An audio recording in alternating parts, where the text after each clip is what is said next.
सलाम सत श्री अकाल दोस्तों। ਅਸੀਂ ਅੱਜ ਆਪਣੀ ਗੁਰਮੁਖੀ ਕਲਾਸ ਜਿਹੜੀ ਹੈ ਦੂਸਰੀ ਸ਼ੁਰੂ ਕਰਨ ਜਾ ਰਹੇ ਹਾਂ।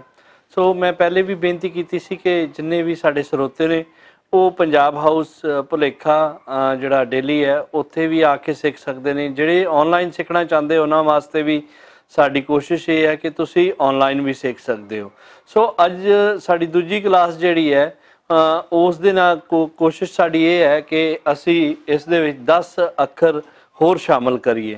ਸੋ ਉਹਨਾਂ ਵਿੱਚ ਖਾਸ ਤੌਰ 'ਤੇ ਪਹਿਲੇ 5 ਲਫ਼ਜ਼ ਜਿਹੜੇ ਹੈ ਉਸ ਨੂੰ ਦੁਬਾਰਾ ਸ਼ੁਰੂ ਕਰਦੇ ਹਾਂ, ਉਹਦੀ ਰਿਵਾਈਜ਼ ਕਰਦੇ ਹਾਂ। ਬਹੁਤ ਸਾਰੇ ਸਾਡੇ ਦੋਸਤਾਂ ਨੇ ਉਸ ਦੇ ਵਿੱਚ ਸਾਨੂੰ ਬਹੁਤ ਸੋਹਣੇ ਮਸ਼ਵਰੇ ਦਿੱਤੇ ਹੈ ਕਿ ਨਾਲ ਨਾਲ ਰਿਵਾਈਜ਼ ਵੀ ਕਰੀ ਜਾਓ ਤਾਂ ਕਿ ਸਾਨੂੰ ਪੂਰੀ ਕਲਾਸ ਦੀ ਜਿਹੜੀ ਹੈ ਉਹ ਸਮਝ ਵੀ ਆਈ ਜਾਵੇ। ਸੋ ਅਸੀਂ ਹੁਣ ਰਿਵਾਈਜ਼ ਕਰਾਂਗੇ, ਪਹਿਲੇ ਉਹ 5 ਲਫ਼ਜ਼, ਫਿਰ ਬਾਅਦ ਦੇ ਵਿੱਚ ਅਗਲੇ 5 ਲਫ਼ਜ਼ਾਂ ਦੇ ਉੱਤੇ ਕਰਾਂਗੇ ਜੀ। ਹੁਣ ਪਹਿਲਾ ਲਫ਼ਜ਼ ਹੈ ਫਿਰ ਊੜਾ।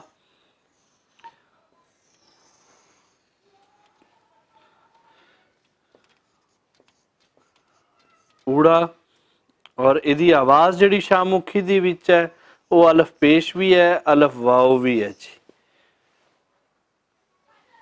ਲਿਖਣ ਦਾ ਤਰੀਕਾ ਫਿਰ ਵੇਖੋ, ਇੱਕ ਲੀਕ ਵਾ ਕੇ 3 ਪਾ ਕੇ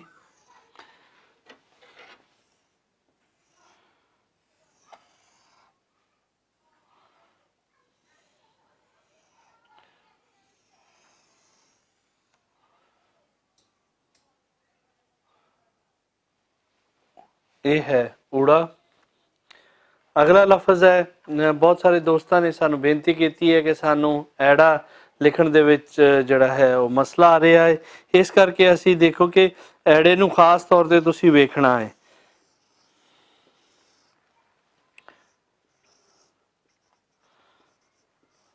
ਇਹਦੀ ਜਿਹੜੀ ਸ਼ਾਹਮੁਖੀ ਆਵਾਜ਼ ਹੈ ਉਹ ਅਲਫ ਹੈ। ਸੋ ਇਹਦਾ ਲਿਖਣ ਦਾ ਤਰੀਕਾ ਬਹੁਤ ਸਿੰਪਲ ਹੈ। ਇੱਕ ਛੋਟੀ ਜਿਹੀ ਲਿਆਨ ਪੈ ਕੇ ਉਹਦੀ ਇਸ ਤਰ੍ਹਾਂ ਜੇ ਸਾਚਾ ਬਣਾ ਕੇ ਫਿਰ ਉਸ ਦੀ ਲੀਕ ਨੂੰ ਅੱਗੇ ਲਿਜਾਣਾ ਹੈ। ਹੁਣ 2 ਇੱਕੋ ਤਰਜ਼ ਦੇ ਪਾ ਕੇ ਫਿਰ ਅੱਗੇ ਇੱਕ ਲਾਈਨ ਲਾਣੀ ਹੈ ਜੀ, ਇੱਕ ਪੂਰੀ ਲਾਈਨ ਲਾ ਦੇਣੀ ਹੈ ਜੀ। ਅੱਛਾ ਸਰ, ਐੜਾ ਦੀ ਜਦੋਂ ਦੂਸਰੀ ਡੂੰਡੀ ਅਸੀਂ ਘੁਮਾਉਂਦੇ ਆ ਇਹਨੂੰ ਥੋੜਾ ਉੱਤੇ ਵੀ ਲਿਜਾ ਸਕਦੇ ਆ ਜਾਂ ਇਹ ਬਿਲਕੁਲ ਸਟ੍ਰੇਟ ਹੀ ਰਹਿਣੀ ਚਾਹੀਦੀ ਹੈ? ਉਹ ਜਿਹੜੀ ਅਗਲੀ ਲਾਈਨ ਦੇ ਨਾਲ ਸਟ੍ਰੇਟ ਰਵੇ ਜਾਂ ਇਹ ਜਿਹੜਾ ਹੈ ਉੱਤੇ ਵੀ ਜਾ ਸਕਦੀ ਹੈ? ਇਹ ਲੈਣਾ, ਇਹ ਥੋੜੀ ਘੱਟ ਵੀ ਹੋਵੇ ਤਾਂ ਕੋਈ ਗੱਲ ਨਹੀਂ ਹੈ। ਜਿਹੜੀ 2 ਲਾਈਨਾਂ ਨੂੰ ਮਿਲਾ ਰਹੀ ਹੈ ਹਾਂ ਹਾਂ ਹਾਂ ਬਿਲਕੁਲ। ਜਿਹੜੀ ਇਹ ਸਟ੍ਰੇਟ ਹੀ ਹੋਣੀ ਚਾਹੀਦੀ ਕਿ ਇਸ ਤਰ੍ਹਾਂ ਉੱਤੇ ਵੀ ਜਾ ਸਕਦੀ ਹੈ? ਨਹੀਂ ਨਹੀਂ ਨਹੀਂ, ਇਹ ਦੇਖੋ ਕਿ ਇਹ ਜਿਹੜੀ ਹੈ ਨਾ ਇਹਦੇ ਨਾਲ ਮੁਲਾਕਾਤ ਇਹਦੀ ਇਹ ਪੂਰੀ ਹੋਣੀ ਚਾਹੀਦੀ ਹੈ। ਥੱਲੋਂ ਜਿਹੜੀ ਹੈ ਉਹ ਸਾਡੇ ਇਹ ਜਿਹੜੇ ਆ ਇਹ ਹੋਣੀ ਚਾਹੀਦੀ। ਥੋੜ੍ਹੇ ਜਿਹੇ ਛੋਟਾ ਵੀ ਹੋਏ ਉਹਦੀ ਕੋਈ ਨਹੀਂ ਹੈ, ਲੇਕਿਨ ਇੱਥੇ ਤੱਕ ਜਿਹੜੀ ਹੈ ਉਹ ਦੋਵੇਂ ਪੂਰੀਆਂ ਹੋਣੀਆਂ ਚਾਹੀਦੀਆਂ। ਪਰ ਇੱਕ ਜਿਹੜੇ ਲਿਖਣ ਦੇ ਵਿੱਚ ਹੈ ਕੋਈ ਗੱਲ ਨਹੀਂ, ਥੋੜ੍ਹੀ ਜਿਹੀ ਪ੍ਰੈਕਟਿਸ ਇਹਦੀ ਜ਼ਰੂਰਤ ਹੈ ਕਿ ਅਸੀਂ ਕਹਿ ਰਹੇ ਹਾਂ ਕਿ ਯਾਰ ਇਹਦੇ ਵਿੱਚ ਇਸ ਤਰੀਕੇ ਨਾਲ ਕੋਸ਼ਿਸ਼ ਕਰਕੇ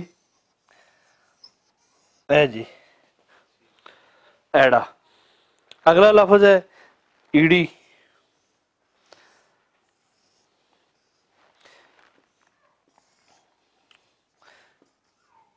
ਇਹਦੇ ਬਾਰੇ ਬਹੁਤ ਸਾਰੇ ਦੋਸਤਾਂ ਨੇ ਇਹ ਕਿਹਾ ਕਿ ਈੜੀ ਸੌਖੀ ਹੈ, ਜਿਵੇਂ ਤੁਸੀਂ ਉਲਟਾ 5 ਦੱਸ ਦਿੱਤਾ ਹੋਇਆ ਇੱਕ ਲੀਕ ਵਾ ਕੇ।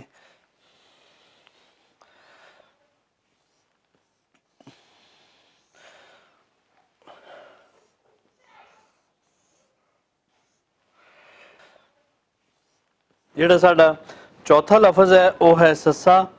ਸੋ ਬਹੁਤ ਆਰਾਮ ਨਾਲ ਲਿਖਣਾ ਹੈ ਸੱਸੇ ਨੂੰ ਵੀ। ਔਰ ਜਿਹੜੇ ਸਾਡੇ ਉਹਦੇ ਲਫ਼ਜ਼ ਨੇ ਸ਼ਾਹਮੁਖੀ ਦੇ ਉਹ 4 ਲਫ਼ਜ਼ ਨੇ, ਸੇ, ਸੀਨ, ਸਵਾਦ ਤੇ ਫਿਰ ਸੇ। ਸੋ ਇਹ 4 ਲਫ਼ਜ਼ ਜਿਹੜੇ ਨੇ ਉਹ ਸਾਡੇ ਵਰਤੇ ਜਾਂਦੇ ਨੇ ਸ਼ਾਹਮੁਖੀ ਦੇ ਸੱਸੇ ਲਈ। ਜਿਹੜੇ ਸਾਡੇ ਸ਼ਾਹਮੁਖੀ ਪੜ੍ਹਨ ਵਾਲੇ ਨੇ ਉਹਨਾਂ ਨੂੰ ਮੇਰੀ ਬੇਨਤੀ ਹੈ ਕਿ ਇਸ ਦੇ ਉੱਤੇ ਖਾਸ ਖਿਆਲ ਰੱਖਣ। ਲਿਖਣ ਦਾ ਤਰੀਕਾ ਜਿਹੜਾ ਹੈ ਸੱਸਾ ਇੱਕ ਲੀਕ ਲਾ ਕੇ ਇੱਕ ਥੋੜ੍ਹੀ ਜਿਹੀ ਥੱਲੇ ਲੀਕ ਲਾਣੀ ਹੈ, ਉਹਦੇ ਵਿੱਚ ਥੋੜ੍ਹਾ ਜਿਹਾ ਖਮ ਹੋਵੇ ਤਾਂ ਕਿ ਜਿਹੜਾ ਹੈ ਨਾ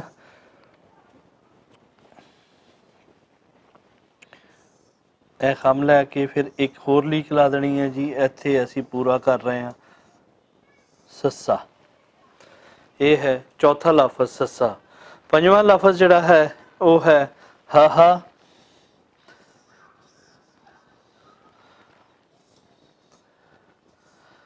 दो किस्म दी हे है साड़ी शाहमुखी दी, एक हे हलवे वाली है, एक दूसरी हे है। सो दोवें हे जिहड़ी है वास्ते शाहमुखी दे दो अखरां वास्ते एक ही गुरमुखी दा अखर जिहड़ा है वरतिया जांदा है। बहुत लिखना सौखा है ये हे नूं।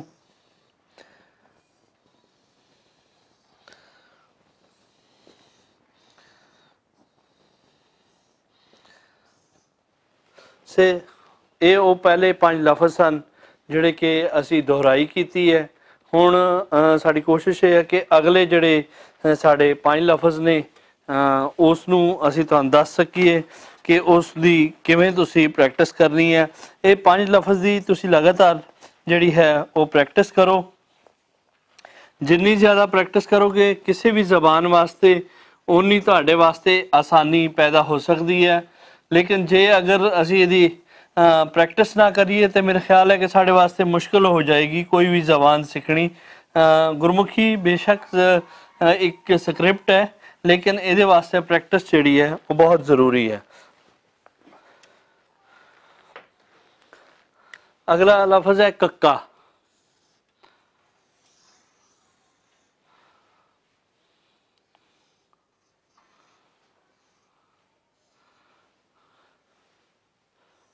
दो काफा वास्ते इस्तेमाल होंदा है।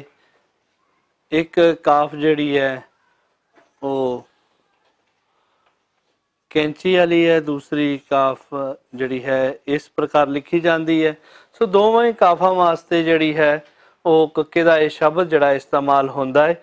लिखना बहुत सौखा है कक्के दा कि असी एक लीक ला के उस लीक दे अखीरले उहदे विचों जिहड़ा है थोड़ा जिहा रख के एक होर लीक पूरी घुमा देनी है। इस दे बराबर रखना, कोशिश करना कि जिहड़े साडा ए है इस दे बराबर आवे।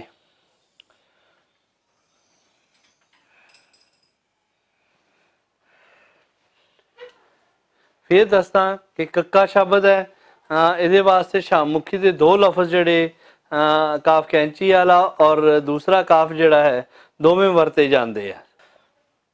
सो साडा सतवां लफ्ज़ है खखा। दोबारा वेखियो जरा,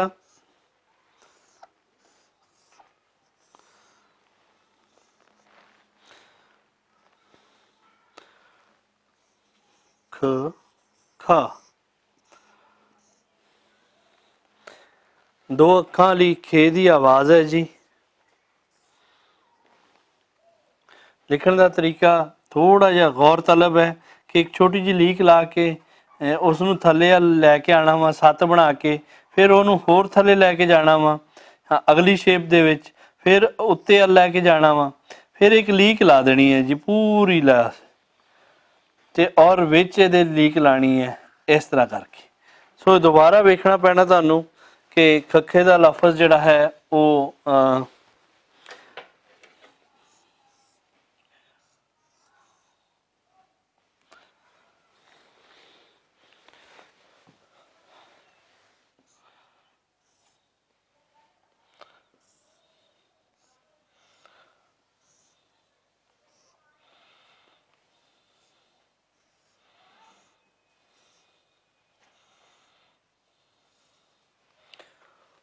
इस तरह करके खखा बनता है और इहदी आवाज़ जिहड़ी है दो अखां लिखे दे वर्गी है जी।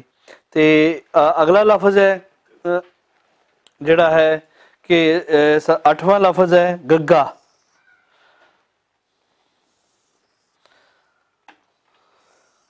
गाफ दी आवाज़ है।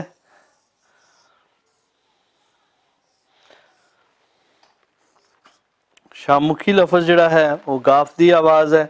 बहुत लिखना सौखा है, जिवें असी पहले ससा लिख चुके हाँ इस तरह ही उहदे करीब करीब करके गिणिया जाता है।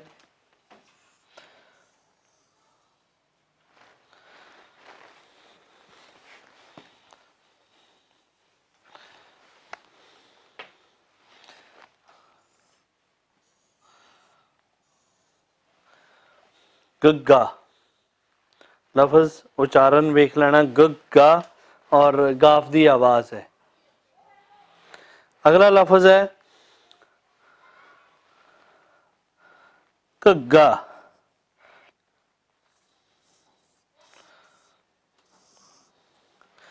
एक डब्ल्यू वर्गा अल्फाज है और इसकी आवाज़ जिहड़ी है वो याद रखना।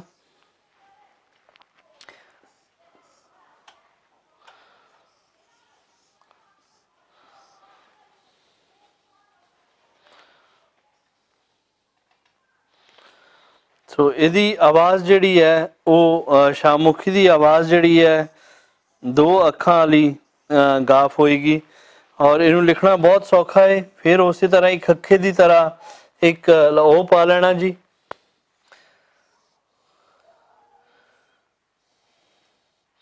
जिवें असीं खखा पहले पाया है उहदे विच सिर्फ ये है कि एक है इहदे विच डब्ल्यू वर्गे दो ओ ने।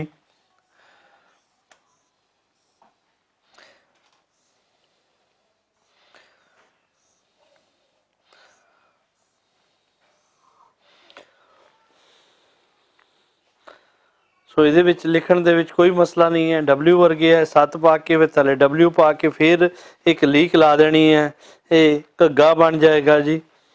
दो अखां वाली जिहड़ी साडी शामुखी की आवाज़ है वो दो अखां वाली जिहड़ी गाफ है उसकी आवाज़ है।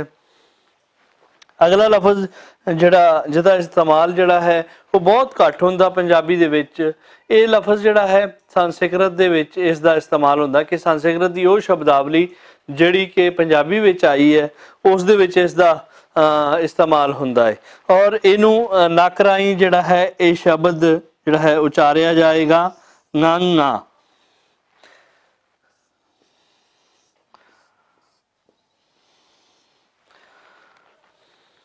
यदि शामुखी दे नाल कोई भी अल्फाज नहीं है, सिंपल है कि एक लीक ला के दरम्यान दे विचों एक छोटी जी लीक ला देनी है और फिर कक्के की तरह इसनू घुमाना है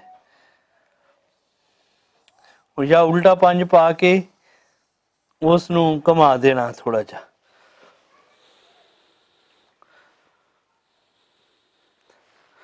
सो ये सी साढ़े पहले 5 लफ्ज़ों तो बाद अगले 5 लफ्ज़ जिहड़े ने वो ये ने। ये क्लास जिहड़ी है कोशिश कर रहे हैं कि तुसी जिहड़ा है अगले 5 लफ्ज़ भी उन्हां दी एक बारी प्रैक्टिस कर लो। जे तुहानू दोबारा प्रैक्टिस की जरूरत होई तो असी दोबारा भी करावांगे। सो ये आ कि अगले जिहड़े 5 लफ्ज़ ने ये 10 लफ्ज़ हो चुके ने। जे तुसी अगले लफ्ज़ जिहड़े है उसनू एक बारी वेख लो वो बहुत सौखे हो जाएंगे। पहले 15 लफ्ज़ जिहड़े ने उहदे विच तुहानू महसूस होएगा कि असी किसी होर लैंगुएज नू सीख रहे हैं, लेकिन जदों तुसी आस्ता आस्ता इहदी प्रैक्टिस करोगे तो मेरा ख्याल है कि जिहड़े ये लफ्ज़ ने ये तुहाडे बहुत करीब हो जाएंगे। पहले 15 लफ्ज़ जिहड़े हुंदे आ थोड़े जिहा मुश्किल लफ्ज़ ने लिखण दे विच, फिर तकरीबन उन्हां नाल मिलदे जुलदे लफ्ज़ जिहड़े ने हो जाए। अगला लफ्ज़ जिहड़ा है वो है चच्चा।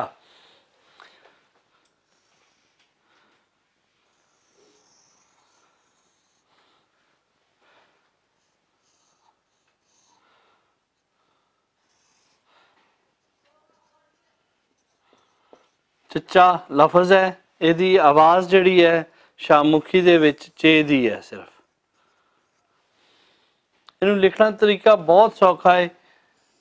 एक लीक ला लेनी है, उस लीक के आखिर दे विचों एक होर थले लीक लानी है और इसनू घुमा देना।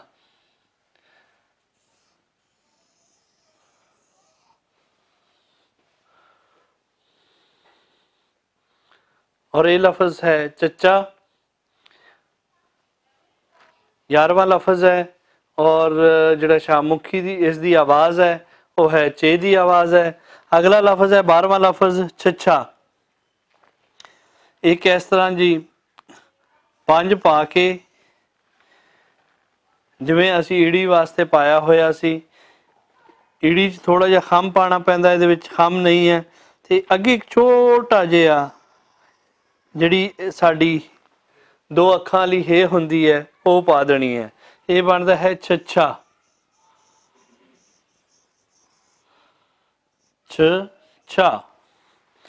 और इहदी आवाज़ जिहड़ी है वो छे दी आवाज़ है, दो अखां वाली जिहड़ी चे है उसनूं छे बना दिंदी है।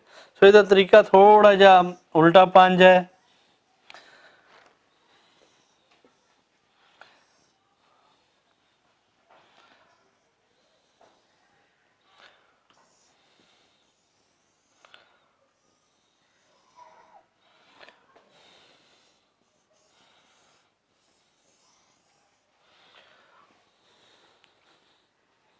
छा दस दईए और फिर दस दईए कि शामुखी का लफज जिहड़ा है छेकी बानी छे का बनता है। सो ये छे बहुत सौखा है, कोई मुश्किल नहीं है किसी दे विच। अगला लफज है 13वां लफज है जज्जा।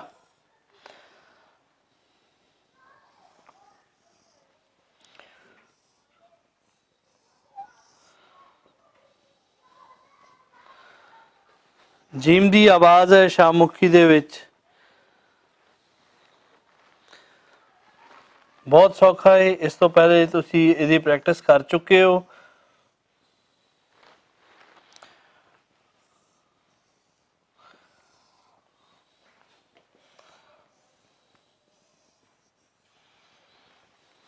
जज्जा।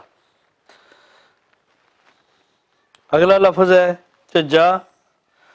सिंपली सानू एक इस तरह की कौली बना के फिर इस तरह घुमा देना है।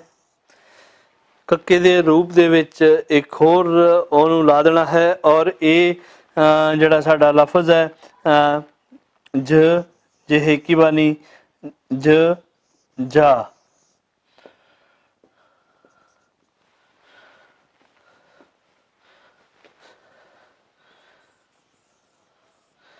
शामुखी लफज है जेहेकी बानी जे। और इस तो लफज जिहड़ा है बहुत सारे लफज बनते ने, जिवें झंडा लफज है वो इस तो बनता है।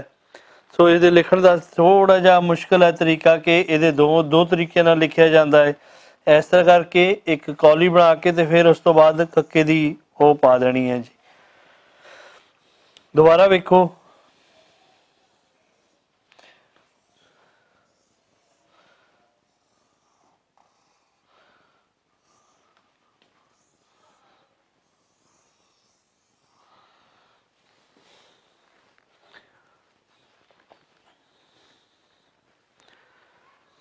अगला लफज है और साडा 15वां लफज है इनिया। ये भी जिहड़ा है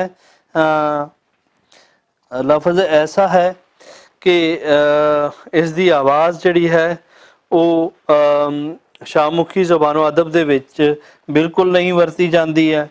लेकिन ये जिस वेले संस्कृत के कुछ लफज ने जिहड़े कि पंजाबी दे विच वरते जाते ने, मुस्तनद ने, उन्हां दी विच इसकी वरतों जिहड़ी है वो बहुत ज़्यादा है। लेकिन लिखण लग्गियां जिहड़ी है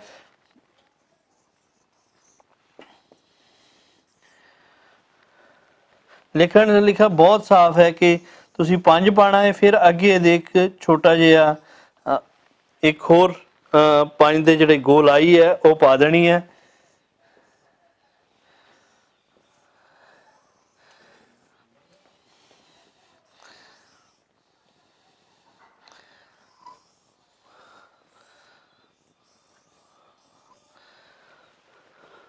सो है हिनिया ये लफज है। थोड़ा जिहा इहदा भी तलक अलग और इस दे नाल नक दे नाल है। जिन्ने भी जिहड़े साडे संस्कृत दी शब्दावली है वो जिहड़ी है उसका तलक ज़्यादातर नक नाल है या अलक नाल है। सो वो इस तरह ही जिहड़ा है वो पढ़िया जाएगा।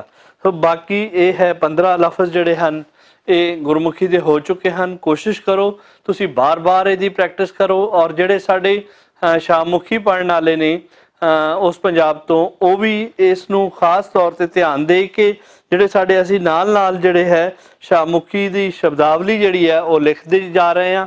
सो इन्हां शब्दावलियां नूं तुसी अपने कोल अपने इन्हां लफ्ज़ां नाल लिख के रखना है तां जो असीं बाद दे विच जिस वेले भी शामुखी दी क्लास शुरू करांगे ਇਹ ਤੁਹਾਡੀ ਇਹ ਪ੍ਰੈਕਟਿਸ ਜਿਹੜੀ ਹੈ ਇਹ ਤੁਹਾਡੇ ਬਹੁਤ ਜ਼ਿਆਦਾ ਕੰਮ ਆਏਗੀ।